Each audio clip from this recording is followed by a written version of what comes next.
अस्सलामुअलैकुम, welcome to my channel Kashaf voice पुरअसरार कहानियाँ।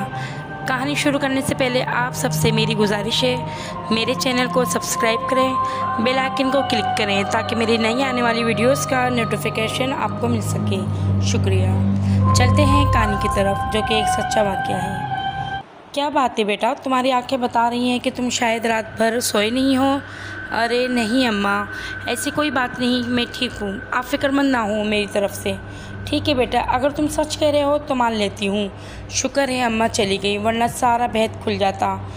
अगर वो थोड़ा सा दबाव डालती तो शायद मैं बता ही देता।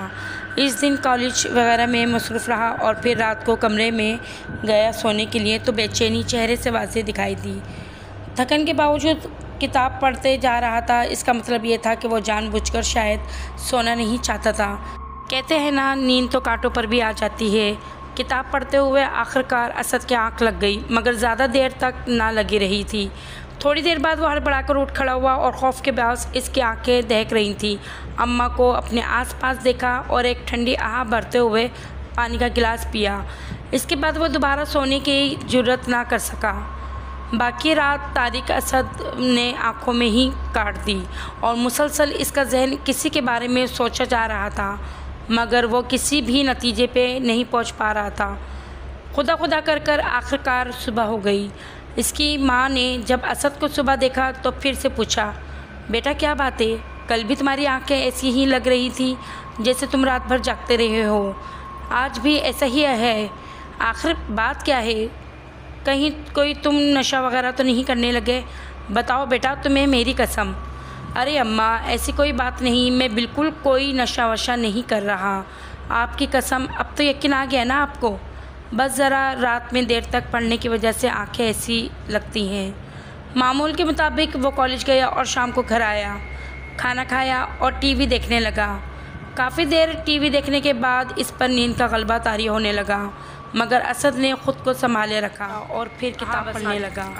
हर रोज़ की तरह आज भी किताब पढ़ते पढ़ते इसे नींद आ गई और वो सो गया। मगर काफ़ी देर के बाद हड़बड़ाकर फिर इन्हीं दहशतज़दा आँखों के साथ नमूदार हुआ। आसपास निगाह दौड़ाई और फिर अपने जिस्म पर पसीना महसूस किया। खौफ ने इसकी हालत ख़राब कर दी थी और यूँ गुज़श्ता रातों की तरह इसने ये रात भी सुबह होने तक जागते हुए गुजारी। फिर ये हर रोज़ का मामूल बन गया। रोज़ रात को ना चाहते हुए भी इसकी आंख लग जाती और वो सो जाता, मगर थोड़ी देर बाद उठ जाता। तकरीबन अजीब बात ये थी, इसी तरह इसको 15 दिन होते ही रहे। लेकिन ठीक 16वें दिन जब असद परेशानी के आलम में पहले ही गर्क था, एक ऐसी परेशानी इसकी ज़िंदगी में आई कि जिसे शायद वो कभी फरामोश नहीं कर सकता था। एक ऐसा सच इसके सामने आया जिसकी हकीकत का अंदाज़ा ख़ुद सबूत ने दे दिया था।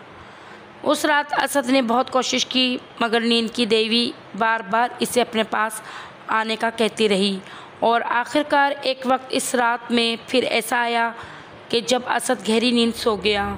तकरीबन जब वो रात के 3 बजे बिल्कुल इसी तरह हड़बड़ाकर उठा तो फिर इसे अपने आसपास नज़र दौड़ाई और पानी का गिलास पिया, लेकिन दूसरे ही लम्हे आधा पानी का गिलास इसके हाथ से गिर गया।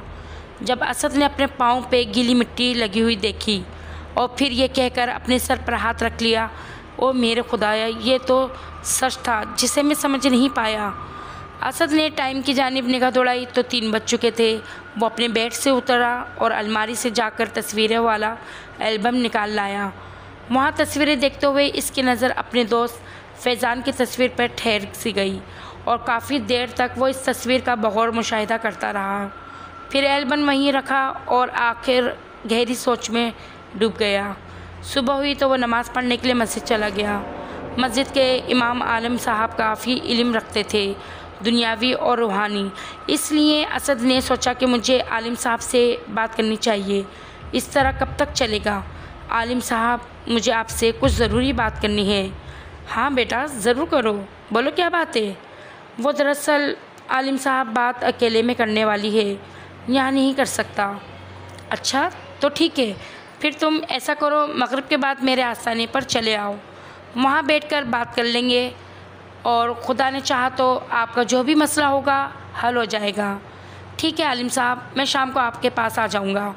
असद मस्जिद से घर आया। आज वो रात वाले वाक़े की वजह से काफ़ी परेशान था, इसलिए कॉलेज भी नहीं जा सका। खैर, खुदा खुदा करके आखिरकार शाम भी हो गई। असद ने मगरिब की नमाज़ अदा की और सीधा आलिम साहब के आस्थाने पर पहुंच गया। आलिम साहब ने असद की खातिर तवाज़ा करनी चाहिए, मगर इसने मना कर दिया और कहा, आलिम साहब, मैं यहाँ कुछ खाने पीने नहीं आया, बल्कि एक मसला है, मैं इसका हल पूछने आया हूँ। आप बराए मेहरबानी तकल्लुफ़ ना करें। ठीक है मियाँ, जैसे आपकी मर्ज़ी, बताइए क्या बात है जो आपको परेशान किए हुए ही। असद ने आलिम साहब से कहा, आलिम साहब ने, मैं अगर चाहता तो इस मसले के हल के लिए किसी और के पास भी जा सकता था, लेकिन ये सोचकर आप ही के पास आया हूँ कि आप इस राज को राज़ी रहने देंगे। आप बेफ़िक्र रहो, ये बात करें आप मुझसे, मैं आपको यकीन दिलाता हूँ कि ये बात इस कमरे से बाहर नहीं जाएगी और मैं जो मुमकिन मदद कर सका वो आपकी ज़रूर करूँगा।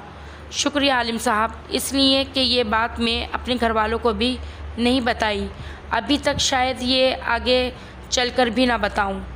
आलिम साहब, बात यह है कि तकरीबन 16 से 17 दिन हो गए हैं, मुझे बड़े भयानक और अजीब अजीब ख्वाब आते हैं। मैं सोना भी चाहूँगा तो ना जाने कैसे नींद का गलबा मुझ पर हावी हो जाता है और फिर मैं जो देखता हूँ वो शायद कभी मैं नहीं ख्वाब में देख सकता। मेरा दोस्त जो मर चुका है वो मेरे ख्वाब में आता है और मुझे अपने पास आने को कहता है। ये सुनकर आलिम साहब ने कहा, मुझे शुरू से बताइए, जब वो मरा नहीं था तो आपका दोस्त था, तब से लेकर अब तक, इसके मरने तक आपके और इसके दरमियान क्या क्या अहम बातें और वाक़यात हुए, सब बताइए तफसील से, ताकि मैं आपकी बात समझने में आसानी हो। जी आलिम साहब, मेरे दोस्त का नाम फैज़ान है। हम लोग स्कूल से ही एक दूसरे के दोस्त थे और बहुत गहरे दोस्त थे, हमेशा एक दूसरे की मदद की। दोनों ने इस तरह से कॉलेज में भी साथ ही रहे। मैं अक्सर इसे कहता था, तुम्हारे जैसा दोस्त मुझे ज़िंदगी भर नहीं मिल पाएगा, अगर जान भी देना पड़ी तो डायरेक्ट नहीं करूँगा तुम्हारे लिए। और ये सुनकर फिर हम दोनों एक दूसरे का हाथ पकड़कर ये वादा करते थे कि चाहे जो भी हो जाए, कभी एक दूसरे से जुदा ना होंगे, साथ जिएंगे और साथ मरेंगे। ज़िंदगी के दिन इसी तरह चलते रहे कि एक रोज़ फैज़ान का गाड़ी से हादसा हो गया और वो मौके पर ही दम तोड़ गया। मुझे इसकी मौत का बेहद अफसोस था और इतना दुख हुआ कि मैं काफ़ी दिनों तक तन्हा बैठकर रोता रहा।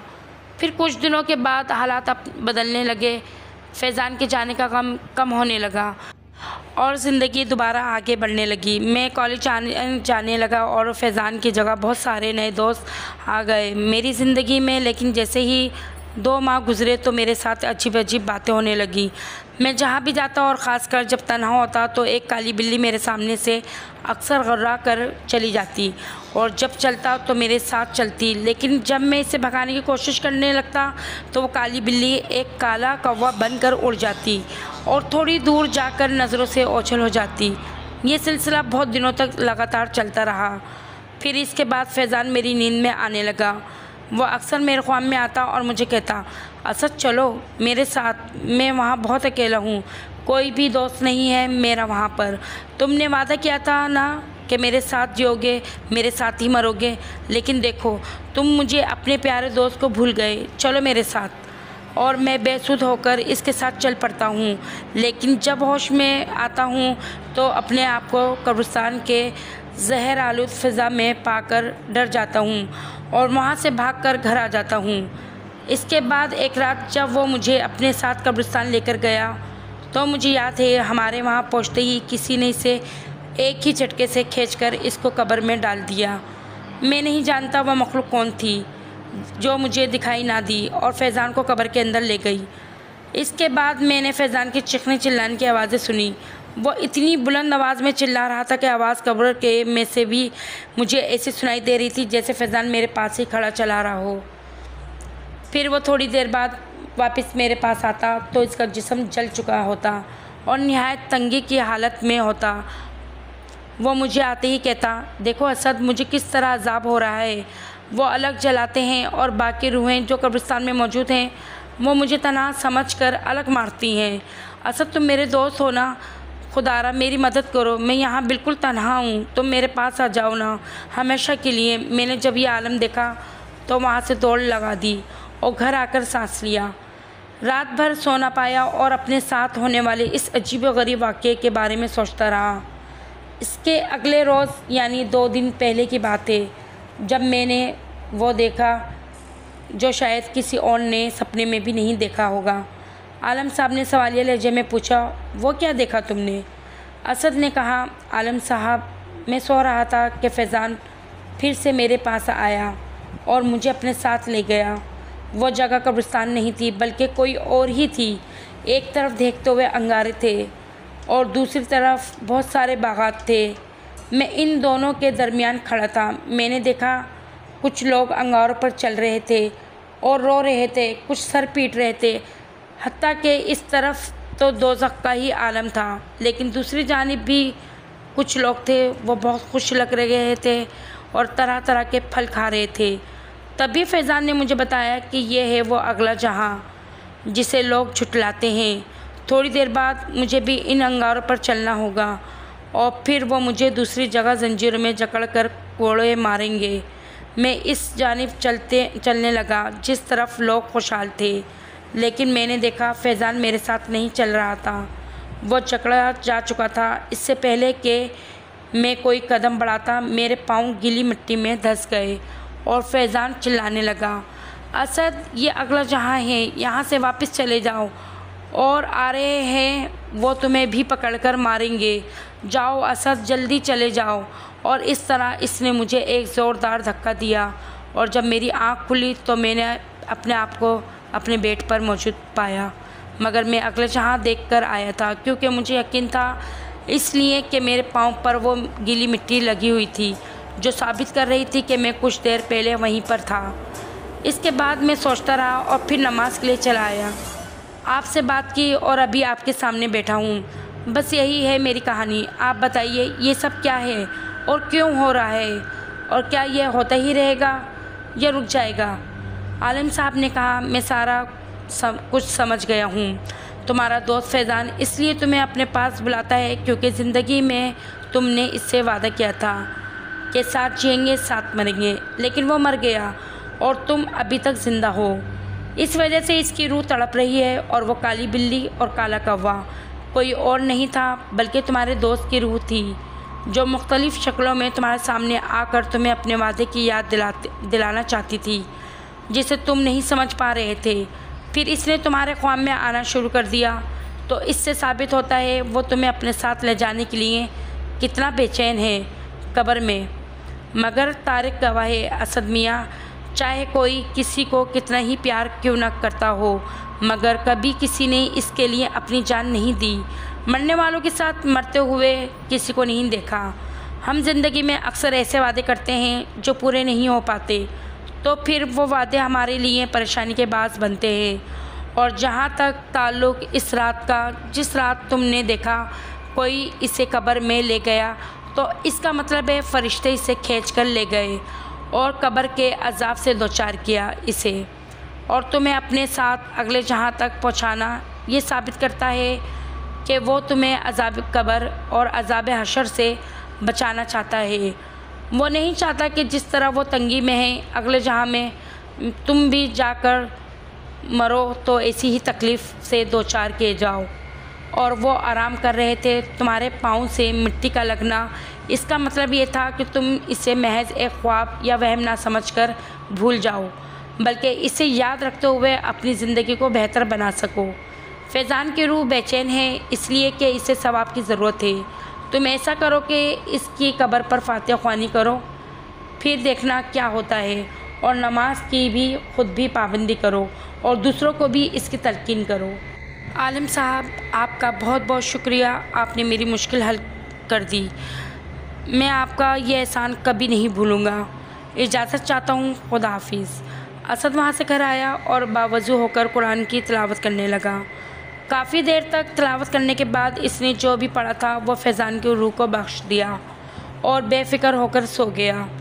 रात को फैज़ान ख्वाब में आया तो वो बहुत खुश दिखाई दे रहा था और शुक्रिया अदा कर रहा था और कह रहा था, असद जब तक ज़िंदा हो इसी तरह मुझ पर पढ़कर सवाब पहुँचाते रहना। अगली सुबह असद ने फैज़ान की कब्र पर सुबह से लेकर शाम तक फातिहा ख्वानी करवाई। इस रात के बाद फैज़ान की रूह कभी भी नज़र नहीं आई। तो नाज़रीन, आपको कहानी कैसी लगी? आपका कहानी को पसंद करने का बहुत बहुत शुक्रिया। दुआ में याद रखिएगा। अल्लाह हाफ़िज़।